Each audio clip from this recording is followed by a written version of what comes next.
Bien, continuamos con la intervención de Robert Adam. Robert Adam es un arquitecto que ha trabajado muchísimo tanto en proyectos de arquitectura como en proyectos de urbanismo y es también el presidente de Intbau en el Reino Unido.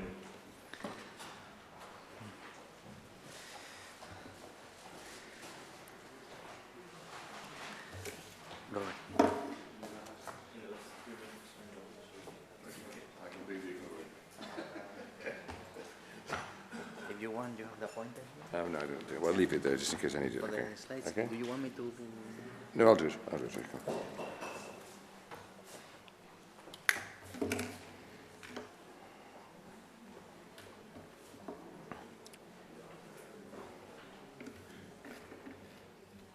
Okay, hello. Hola. I'm very proud and pleased to be here, and I'm particularly pleased to have followed all the previous speakers. And of particular interest to me is to coming immediately after Juan Moya and Sarah Labon, because I think what I'm going to be saying is going to be following on from what they said, but in a much slightly different perspective.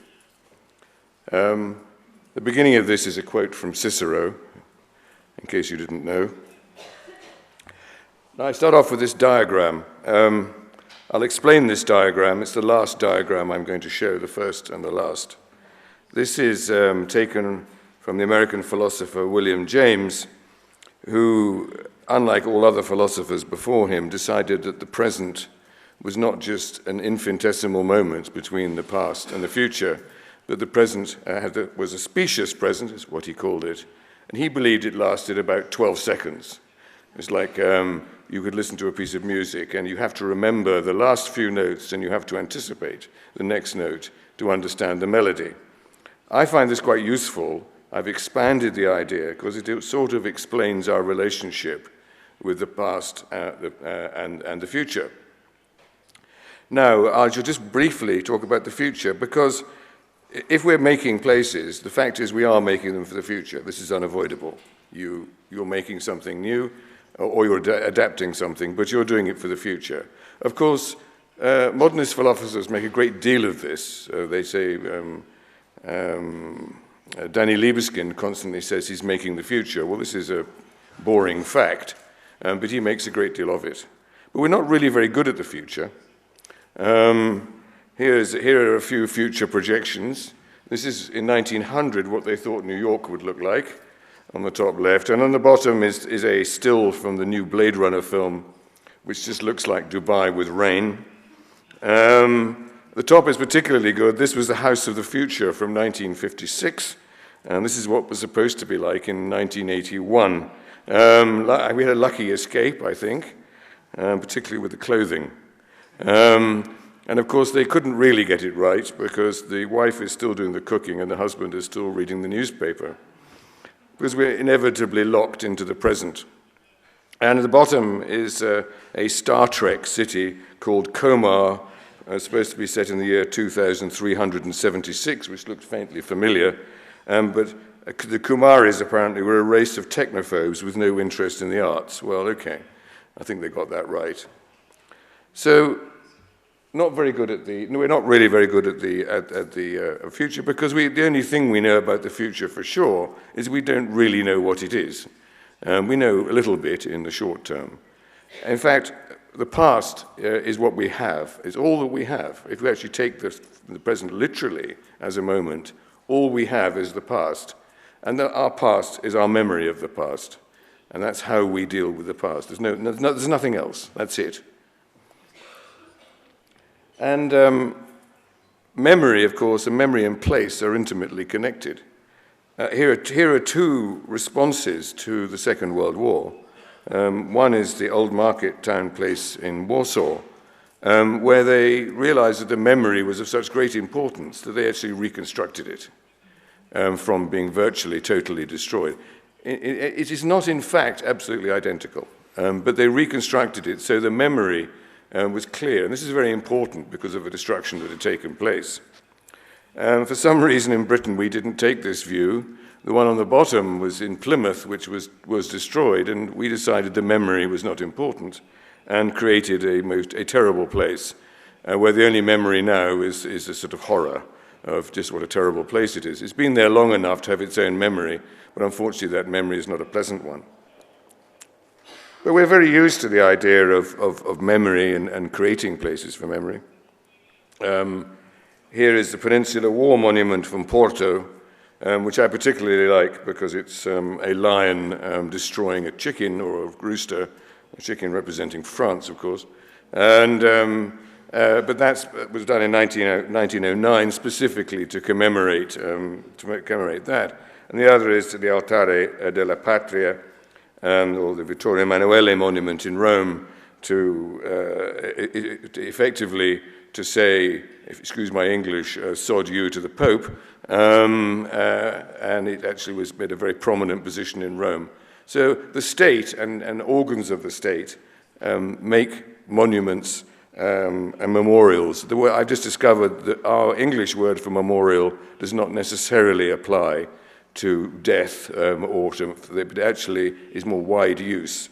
So memorial in Spanish has a slightly wider meaning in an English context. And of course we're used to the idea of memorials and places. As a Plaza de la Revolución in Havana, and so they're actually creating of a place in order to cement a particular memory of the state. Is familiar stuff. At the bottom we have Trafalgar Square, which is Trafalgar, which also makes the connection between the Iberian Peninsula, Spain, Britain and France. Of course, France on the negative one again, but then I'm British. And we're still used to this. These are recent memorializations, and in fact specifically memorializations in both senses of the word. And one is just a competition that's just been won in London for a Holocaust memorial. I mean, the interesting thing is we keep producing Holocaust memorials. This is a new one in Britain, where, of course, there was no Holocaust. And in order for it to justify it, they've had to say it's not just about the Holocaust and the war, it's about every subsequent similar event. So, nonetheless, the idea of memorialization, of actually establishing memory with buildings and places, it continues even in all forms of architecture. The other one is the Palestinian Museum, which is a very strong political statement. That is to say, it's to specifically the Nakba, the disaster, which the creation of Israel. And actually the museum was empty for some time and then was filled up. So that museum has a very, very specific political message, as indeed many museums do. So this idea that place and memory belong together is quite familiar. It's what we deal with on an everyday basis. Now I want to talk about certain aspects of it, because memory, as we deal with it, has different sides to it. And and then I'm going to deal with the issue of place and making place. Here's two examples about geography. One of the aspects of memory is, if you like, physical memory, things that are left by the past that act, if you like, as physical memory. Now here is geography. Now, Rio de Janeiro, whatever it does, it really can't actually avoid its geography. It's a very powerful part of the place. Whereas Lago de Chalco outside Mexico City, it just moves into the lake. You know, it just basically just completely ignores the geography. But I believe geography is extremely important. It's the starting point of memory. And in the end, what we want to do is we want to belong to the place. We want to actually feel an identity with a place. And the first part of that identity is what geography has left us, what the last thousands or millions of years have left us. And in fact, in an aspect of sustainability, managing and using the existing geography must be the correct thing to do. And most towns and cities, for example, are by the sea or at river crossings or at major crossroads for geographic reasons. And that's just the way it is. And I think to ignore that or not to respond to that is foolish, it's not sustainable, and it removes a place from its geographic origins, where it should be. And certainly I'm going to give some examples now, when we undertake master planning, the first thing we do is to employ landscape architects and geographers to come up with an analysis of the geography of the place. And the results are sometimes interesting. So I'll just give one or two examples of this. This is a sort of urban extension we were involved with outside a town in the south of England called Aylesbury. Doesn't really matter. And the top one shows that, in a way, why the town is there, because it sits in the midst, in a plain in between these ridges. But the bottom diagram is the important one, because that was the local geography. Now, our client came to us saying, we'd like to put this urban extension over all of this, like it was on a plan.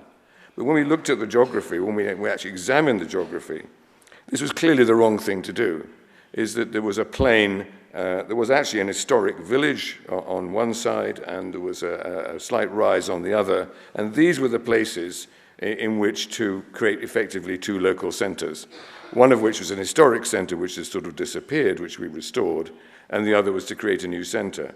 Now, we simply wouldn't have done that unless we'd had this detailed geographic analysis, and certainly our client didn't want us to do that, but we persuaded them that the geography of the place was one of the things that really mattered.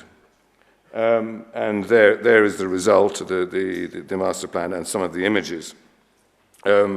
This one is still locked in the British governmental analysis system and has been for the last 5 years. But it was a good illustration.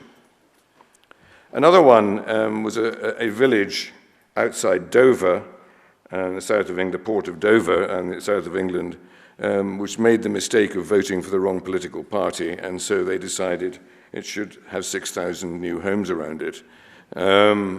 Again, here, this is apparently, on a simple level, is relatively level land. There's no steep geography here at all. But when we started to look at it in more detail, actually what it consisted of was a series of low valleys and ridges running in this sort of southeast, northwest direction, southwest-northeast direction. And also, the other thing is that unless you're building in a desert, all landscape people have left their mark on it in some way. There's always some civilizing aspect to it. And I regard these as a great benefit. These are things, you're searching for character and identity all the time, and anything that is there is a benefit. It can be used as a benefit. Sometimes you have to destroy things to make a benefit, but it can be used as a benefit. So this basic geographic analysis informed the master plan that we produced. And here we have it, the ridges identified as landscape. And as you can see, as you move on to the master plan, that basic, that landscape grid is applied to the master plan. Interestingly, and I follow this from what Leo was saying, one of our problems with this was that there's an existing village which felt very strongly about its own identity. Actually, it was quite a new village. So what in fact we did was we created 3 more villages around the village and created local centers, because really the scale of this was just too big.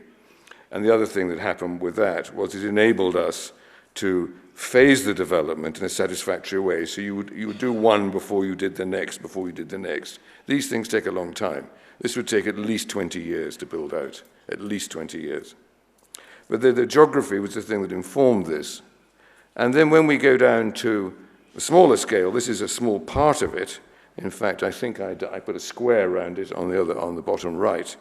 You can see that when we actually started to go into more detail, that same basic geographic form is followed through, a series of ridges and valleys. So that's one form of memory. That's a physical memory that's just delivered to us by any place that we go. It has a physical memory, and sometimes it's a memory of human intervention. But the other thing about memory is memory in society. I deliberately chose Spanish examples here, is that one isn't Spanish, one is from South America. But effectively, there are things that we do in an everyday way, and sometimes they're ceremonies. They're like the Fallas de San Jose in Valencia, or the Moros y Cristianos in Alicante. These are things that happen in specific places, and they continue, and they change, and they happen. And these are the traditions, the things that give us our identity. And there's a whole series of them. I chose the easy things. The Quince Añaras is specific to South American and Central American countries, and has gone into Latin populations in the United States. But these little everyday family ceremonies, they are what make us what we are, and they're very individual and they're very particular. Our culture and our identity is made up of our collective memory, the memories that we share. And in fact, the theory of collective memory also is that collective memory of the community also structures the way that you form new memories. Very, very important. And in effect, that is tradition. Tradition is to a significant extent the same as collective memory. The power of tradition is interesting. I mean, I could give a whole talk on this, but don't have time. But you can make them up. The Festa della Tomatina in Buñuel is actually only started in 1945. So you keep going long enough, and people believe it's always been there. My favorite is the European Court of Human Rights, which came into existence in 1959. But in order to give themselves authority, they had to wear the robes of 17th century clerics, because that's what judges do. So somebody actually had to design these and make them up. Actually, they're French, which is particularly offensive to me, robes, but someone had to make up robes of authority, because these traditions give us authority. It gives us something. And this is the very important aspect of memory when it comes to design. And I mean, in our previous presentations, we heard this in specific cases, and I'm really just following on from that in a broader sense. And to deal with a couple of particular projects in relation to this, one is a barracks. As armies get smaller, they release their barracks, and these barracks are then developed, much as containerization has resulted in port development. And the barracks has a particular set of memories. This is Aldershot Barracks, and the memories are all there. You know, this was actually created. The memories are also the history of the place. The other thing we do is to look at how a place is developed, because we're just the next chapter in a story that's being written. So this memory of the military memory is very important. And it comes to, I keep meeting people who were born in this hospital. There are families are buried in these places. The bottom right is where the IRA blew up a bomb. And the top right is where a man died rescuing a horse in 1890. So this is full of memories. And the other issue is, well, whose memories are they? This is an interesting debate. They're national memories, because it's the memory of an army which was national, and people keep coming to me with this. It's the memory of the surrounding area, or the memory of the town. And it's also the memory of the new people that come into it. So when we produce the master plan, what we've done here is we've kept, if you like, the fabric, the gridded fabric. Grids are relatively unusual in British planning, these orthogonal grids. But we've kept the memory of that grid. Now, people will come in and make their own memories out of this, but we've had to deal very specifically in a very complex way with the memories of what was there, and creating something for people to have new memories, and this is what we're doing. Finally, this is another much smaller project which we did in the west of England, which is right next to a very important, very ancient village called Norton St. Philip. Now, the other thing about memory, you can talk about the big memory, the graveyards, the ceremonies, but actually a lot of it is a memory of small things, and we heard some of this earlier on today. Texture, detail, materials, they're very easily ignored. And here we have some of the texture, material, and details of the adjacent villages. Things like people who live there understand perfectly that the stone that they've got out of the ground is particular to their area. And sometimes it changes within a very short distance. So these things, people often don't articulate them, but of course, as designers, it's our job to articulate these memories. It's our job to understand what people's memories are and try and work with them. But it's very easy to forget the small things, because this small texture of memory is what gives places identity. And I think my time is now up, as I had my 3-minute sign a moment ago. And my final image is what we did, in effect. This is part of that extension to that village, where we worked very hard to use the same stone, the same materials, and the same details. It doesn't mean that you have to do exactly the same thing. Of course not. It's like the traditions that are made up. They're only made up when they're convincing. They're only made up when people can believe them. And so that's what we do as designers. We're actually writing the next chapter of the book, and someone's going to write a chapter after us. But what's very important is that the chapter we're writing makes sense from the previous chapters. And those previous chapters are the memory. And as I say, memory is all we have. There is nothing else. Thank you very much.